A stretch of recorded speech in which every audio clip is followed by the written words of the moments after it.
स्वागत है। आज हम एक ऐसी दुनिया में झांकने वाले हैं जो हमारे चारों ओर है, पर हम उसे ज्यादातर देख नहीं पाते। औद्योगिक गैसों की छिपी हुई खतरनाक दुनिया। हमारे हाथ उत्तर प्रदेश के पीलीभीत में चल रहे राइनो प्रोजेक्ट की एक सुरक्षा गाइड बुक लगी है और इसमें रोजमर्रा की चीजों जैसे गैस सिलेंडरों के बारे में कुछ ऐसे सच हैं जो सच में हैरान कर देते हैं। और ये सिर्फ हैरान नहीं करते, ये हमें बहुत कुछ सिखाते भी हैं। देखिए, सुनने में गैस सिलेंडर सुरक्षा शायद थोड़ा सूखा विषय लगे, है ना? हाँ, थोड़ा तो है। पर क्या आप जानते हैं कि भारत में होने वाली करीब 20% औद्योगिक दुर्घटनाएं इन्हीं सिलेंडरों से जुड़ी होती हैं। 20%? ये तो बहुत ज्यादा है। हाँ, ये खामोश दिखने वाले सिलेंडर असल में बहुत शक्तिशाली हो सकते हैं। बिल्कुल। तो आज हमारा मिशन इस गाइड बुक को एक नक्शे की तरह इस्तेमाल करना है। ये समझना है कि इन रोजमर्रा की चीजों से जुड़े खतरों को कैसे पहचाना और संभाला जाए।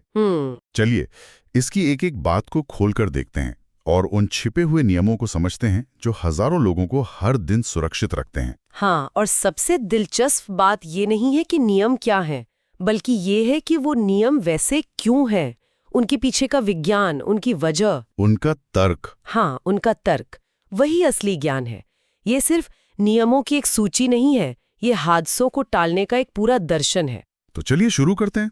ये गाइड बुक 3 मुख्य तरह की गैसों पर ध्यान देती है। ऑक्सीजन, डिसॉल्व्ड एसिटिलीन जिसे डीए भी कहते हैं, डीए, हाँ, और बाकी ज्वलनशील गैसें जैसे प्रोपेन।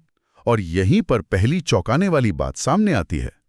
ज्यादातर लोग, सच कहूं तो मैं भी यही सोचता था कि ऑक्सीजन सिलेंडर ज्वलनशील होता है, कि वो खुद आग पकड़ सकता है। हाँ, लेकिन दस्तावेज साफ कहता है ऑक्सीजन ज्वलनशील नहीं है, ये एक ऑक्सीडाइजर है। अब इसका क्या मतलब हुआ? इसका मतलब है कि गैसों की ना अपनी एक छिपी हुई शख्सियत होती है। अच्छा। ऑक्सीजन शांत दिखती है, पर वो आग की सबसे अच्छी दोस्त है। वो खुद नहीं जलती, लेकिन किसी भी जलती हुई चीज को और तेजी से और ज्यादा गर्म जलाती है। तो वो आग को भड़काती है, उसे सुपरचार्ज कर देती है। अच्छा, तो वो आग के लिए ईंधन नहीं बल्कि एक तरह का टर्बो बूस्टर है। आपने बिल्कुल सही समझा। बिल्कुल यही वजह है कि प्रोटोकॉल में तेल या ग्रीस जैसी साधारण चीजों को ऑक्सीजन सिलेंडर से मीलों दूर रखने पर इतना जोर है। उच्च दबाव वाली ऑक्सीजन अगर जरा से भी तेल के संपर्क में आ जाए तो उन्हें किसी चिंगारी की भी जरूरत नहीं होती। वो अपने आप ही भयंकर विस्फोट के साथ जल सकते हैं। बाप रे, बिना चिंगारी के? ये तो बहुत खतरनाक है। बहुत ज्यादा। अच्छा, अब दूसरी गैस पर आते हैं, डिसॉल्व्ड एसिटिलीन। दस्तावेज कहता है कि ये 15 psi से ऊपर के दबाव पर अस्थिर हो जाती है। एक मिनट, 15 psi? ये तो सुनने में ज्यादा नहीं लगता? नहीं लगता है ना? हमारी गाड़ी के टायर में इससे लगभग दोगुनी हवा होती है।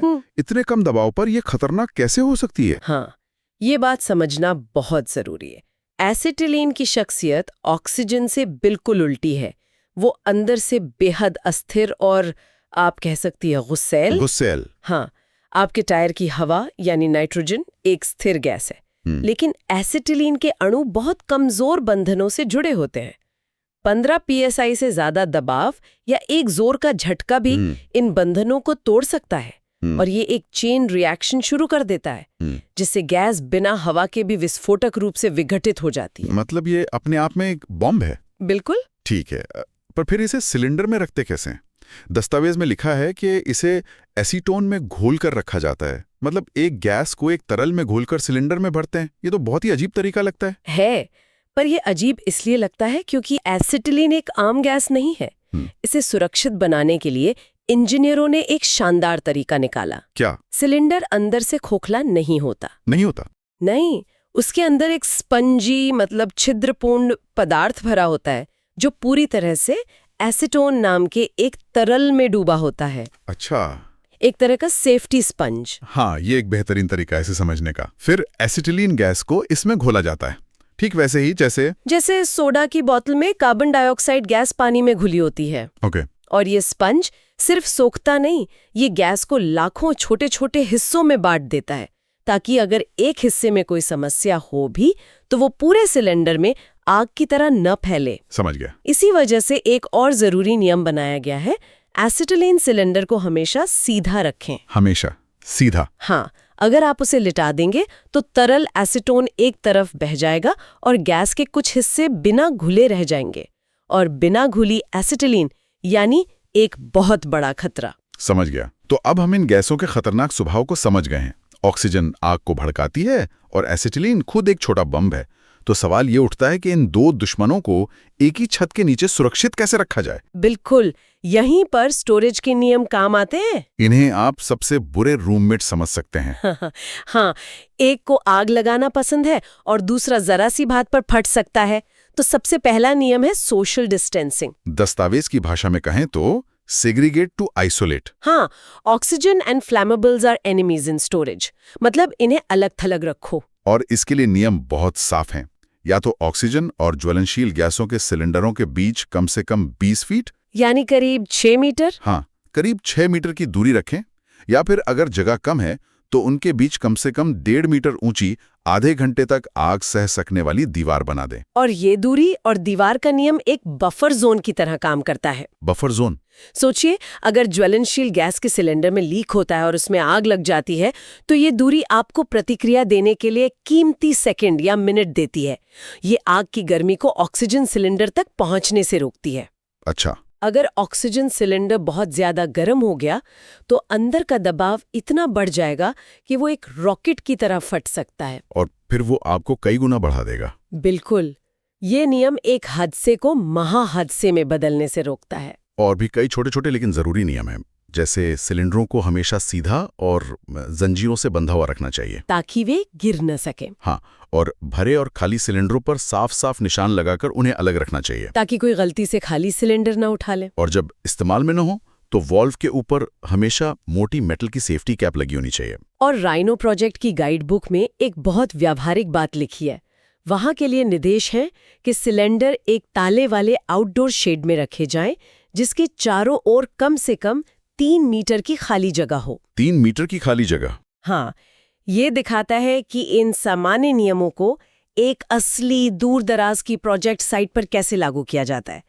खुली जगह होने से हवा का बहाव बना रहता है और अगर कोई गैस लीक भी होती है तो वो एक जगह जमा नहीं हो पाती। ठीक है, तो स्टोरेज की पहेली तो सुलझ गई। लेकिन अब असली परीक्षा शुरू होती है जब कोई इंसान इन सिलेंडरों को उठाता है, उन्हें इस्तेमाल करने के लिए ले जाता है। यहीं पर मानवीय भूल का सबसे बड़ा खतरा आता है ना? हाँ, यहीं पर ट्रेनिंग और अनुशासन सबसे ज्यादा मायने रखते हैं। मशीनें और नियम अपनी जगह है, लेकिन अंत में सुरक्षा उस व्यक्ति के हाथों में होती है जो सिलेंडर को छू रहा है।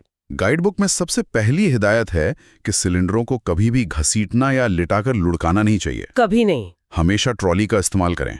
ये सुनने में बहुत मामूली लगता है, पर इसके पीछे की वजह बहुत गंभीर है। बिल्कुल, सिलेंडर बहुत भारी होते हैं और लोग अक्सर शॉर्टकट लेने की कोशिश करते हैं, लेकिन घसीटने से सिलेंडर की सतह पर खरोंच आ सकती है या वो कमजोर हो सकता है। और अगर गिर गया तो?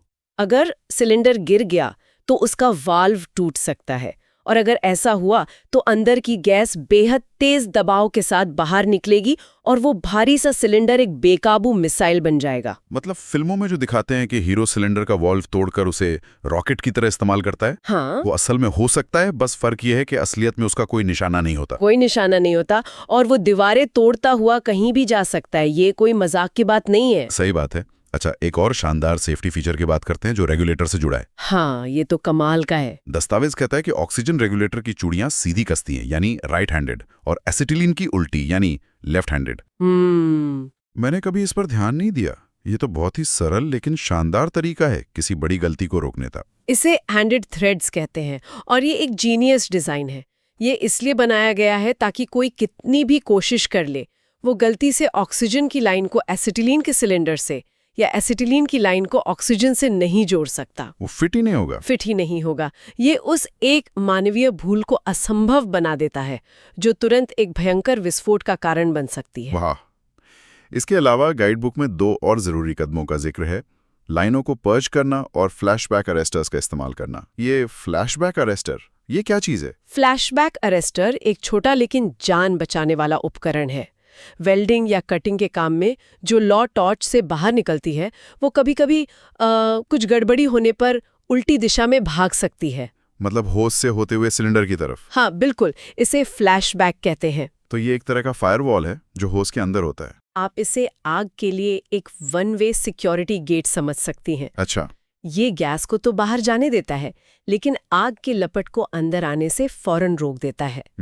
ये उस चिंगारी को सिलेंडर तक पहुंचने से पहले ही बुझा देता है और एक बहुत बड़े धमाके को टाल देता है। हाँ, ये दिखाता है कि सुरक्षा सिर्फ नियमों को याद रखना नहीं, बल्कि सही उपकरणों पर भरोसा करना भी है। ठीक है, हमने इन गैसों की खतरनाक शख्सियत को समझा, उन्हें सुरक्षित स्टोर किया और इस्तेमाल के लिए बेहतरीन सेफ्टी फीचर्स भी लगाए।